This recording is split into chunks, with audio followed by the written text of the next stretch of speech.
വളരെ കാലമായുള്ള മലയാളിയുടെ സ്വപ്നമായ വിഴിഞ്ഞം തുറമുഖം യാഥാർത്ഥ്യമാകുമ്പോൾ അതിൻ്റെ പിതൃത്വം ഏറ്റെടുക്കാൻ കമ്മ്യൂണിസ്റ്റ് പാർട്ടികൾ മത്സരിക്കുകയാണ്.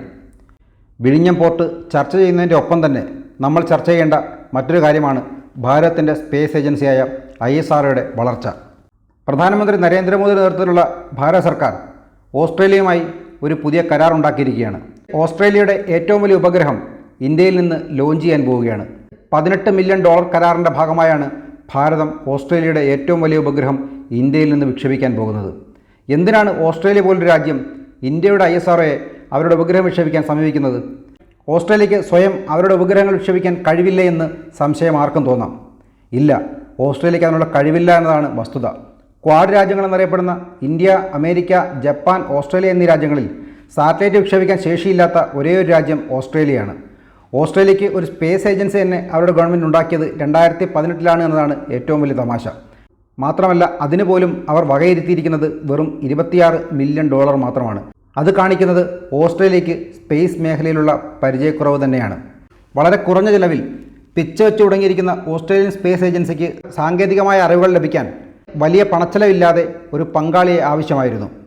അമേരിക്കയുടെ ഏജൻസിയായ നാസ ഓസ്ട്രേലിയയ്ക്ക് താങ്ങാൻ കഴിയുന്നൊരു പങ്കാളി ആയിരുന്നില്ല. മാത്രമല്ല, അവരുടെ പോളിസി പ്രകാരം അവരുടെ ടെക്നോളജി മറ്റൊരു രാജ്യത്തിന് അവർ ഷെയർ ചെയ്യുകയുമില്ല. അങ്ങനെയാണ് ഓസ്ട്രേലിയ ഇന്ത്യൻ സർക്കാരുമായും ISROയുമായി ചർച്ച നടത്തിയത്. അങ്ങനെ ഓസ്ട്രേലിയയുടെ പ്രതിനിധി 2023 ഇന്ത്യയിലേക്ക് വരികയും ഇന്ത്യ അവർക്ക് മികച്ച പങ്കാളിയാണെന്ന് അവർ മനസ്സിലാക്കുകയും ചെയ്തു. അങ്ങനെയാണ് ഇന്ത്യയും ഓസ്ട്രേലിയയും തമ്മിൽ $18 മില്യൺ ഒരു കരാറുണ്ടാക്കിയത്. അതായത് ഇന്ത്യൻ തുകയിൽ നോക്കിയാൽ 1600 കോടി രൂപയാണ് ഈ കരാർ പ്രകാരം ഇന്ത്യക്ക് ലഭിക്കുന്നത്. സ്പേസ് മൈത്രി എന്നാണ് ഈ കരാറിൻ്റെ പേര്. ഓസ്ട്രേലിയയുടെ വിദ്യാഭ്യാസ, വ്യാവസായിക മേഖലകളിലുള്ള പഠനത്തിനും പുരോഗതിക്കും വേണ്ടി 3 സാറ്റലൈറ്റുകളാണ് ഈ കരാർ പ്രകാരം വിക്ഷേപിക്കുന്നത്. മാത്രമല്ല, സ്പേസ് മൈത്രി എന്ന ഈ കരാറിൻ്റെ ഭാഗമായി ഓസ്ട്രേലിയൻ യൂണിവേഴ്സിറ്റിക്ക് ISRO സാങ്കേതിക പരിജ്ഞാനം പകർന്നു നൽകുകയും വേണം. ഈ കരാറിൻ്റെ ഭാഗമായി ഭാരതം ഓസ്ട്രേലിയയുടെ ആദ്യ സാറ്റലൈറ്റ് വിക്ഷേപിക്കുന്നത് 2026 ഒപ്റ്റിമസ് സ്പേസ് ക്രാഫ്റ്റ് എന്നാണ് അതിൻ്റെ പേര്. 450 കിലോഗ്രാം ഭാരമുള്ള ഈ സാറ്റലൈറ്റാണ് ഓസ്ട്രേലിയയുടെ ചരിത്രത്തിലെ ഏറ്റവും വലിയ സാറ്റലൈറ്റ് എന്നത് ഭാരതത്തിൻ്റെ എക്സ്പീരിയൻസ് വെച്ച് നോക്കിയാൽ വളരെ ചെറുതാണ് എന്നുള്ളതാണ് മറ്റൊരു വസ്തുത. ഇന്ത്യയുടെ കൈവശമുള്ള വിവിധ റോക്കറ്റുകളിൽ ഏറ്റവും കുറഞ്ഞ ഗണത്തിൽപ്പെട്ട സ്മാൾ സാറ്റലൈറ്റ് ക്യാരിയിങ് റോക്കറ്റുകൾ മാത്രം മതി ഓസ്ട്രേലിയയുടെ ഈ 450 കിലോഗ്രാം എന്ന് പറയുന്ന അവരുടെ ഏറ്റവും വലിയ സാറ്റലൈറ്റിനെ ബഹിരാകാശ പഥത്തിലേക്ക് എത്തിക്കാൻ. ഇന്ത്യയുടെ കൈവശമുള്ള ഏറ്റവും കുറഞ്ഞ പരിധിയിൽപ്പെട്ട സ്മാൾ സാറ്റലൈറ്റ് ക്യാരിയിങ് റോക്കറ്റുകൾക്ക് മാത്രം 500 കിലോഗ്രാം ഉപഗ്രഹങ്ങളെ വരെ വഹിക്കാൻ ശേഷിയുള്ളതാണ്. ഭാരതത്തിൻ്റെ സ്വന്തം ISROയുടെ കൈവശം ഇതിൻ്റെ ഇരട്ടിയിൽ കൂടുതൽ ശേഷിയുള്ള ഉപഗ്രഹങ്ങളെ വഹിക്കാൻ ശേഷിയുള്ള PSLV, GSLV തുടങ്ങി ധാരാളം റോക്കറ്റുകളുണ്ട്. വിവിധ രാജ്യങ്ങളുടെ 104 ഉപഗ്രഹങ്ങൾ ഒന്നിച്ച് ഒരു റോക്കറ്റിൽ ബഹിരാകാശത്തേക്ക് അയച്ച റെക്കോർഡും നമ്മുടെ സ്വന്തം ISROയ്ക്കുണ്ട്. പ്രധാനമന്ത്രി നരേന്ദ്രമോദിയുടെ നേരിട്ടുള്ള വകുപ്പാണ് സ്പേസ് ഏജൻസി. അദ്ദേഹത്തിൻ്റെ ദീർഘവീക്ഷണത്തോടെയുള്ള ഇൻവെസ്റ്റ്മെൻറ്റുകളാണ് യഥാസമയം ഇന്ത്യക്ക് ഈ രീതിയിലുള്ള കരാറുകൾ ലഭിക്കാൻ കാരണം. എനിക്ക് പരിചയമുള്ള തുമ്പയിൽ ജോലി ചെയ്യുന്ന ഒരു കമ്മ്യൂണിസ്റ്റ് പ്രവർത്തകനായ സുഹൃത്ത് പറഞ്ഞത്, നരേന്ദ്രമോദി ഇരിക്കാനും നിൽക്കാനും സമയം തരുന്നില്ല, ആ രീതിയിലുള്ള വർക്കുകളാണ് ഞങ്ങൾക്ക് തരുന്നത് എന്നാണ്. അതെ, തീർച്ചയായും എല്ലാ ഉദ്യോഗസ്ഥർക്കും എല്ലാ വകുപ്പിനും ടാർഗറ്റുകൾ നൽകി വിശ്രമിക്കാൻ പോലും സമയം കൊടുക്കാതെയാണ് നരേന്ദ്രമോദി ലക്ഷ്യം നിശ്ചയിക്കുന്നത്. അതെന്ന് പറയുന്നത് ഭാരതത്തെ ലോകത്തെ ഏറ്റവും വലിയ രാജ്യമാക്കുന്നതിന് വേണ്ടി തന്നെയാണ്. അതുകൊണ്ട് തന്നെയാണ് നരേന്ദ്രമോദി 24/7 ഫോർ 2047 എന്ന മുദ്രാവാക്യം മുന്നോട്ട് വെക്കുന്നത്. നരേന്ദ്രമോദിയുടെ വേഗതയ്ക്കൊപ്പം പല ഉദ്യോഗസ്ഥർക്കും ഓടിയെത്താൻ കഴിയുന്നില്ല എന്നുള്ളതാണ് മറ്റൊരു വസ്തുത. ലോകത്താകെ 77 സ്പേസ് ഏജൻസികളാണുള്ളത്. അതിൽ തന്നെ 16 രാജ്യങ്ങളുടെ ഏജൻസികൾക്ക് മാത്രമാണ് റോക്കറ്റുകൾ ലോഞ്ച് ചെയ്യാൻ കഴിയുന്നത്.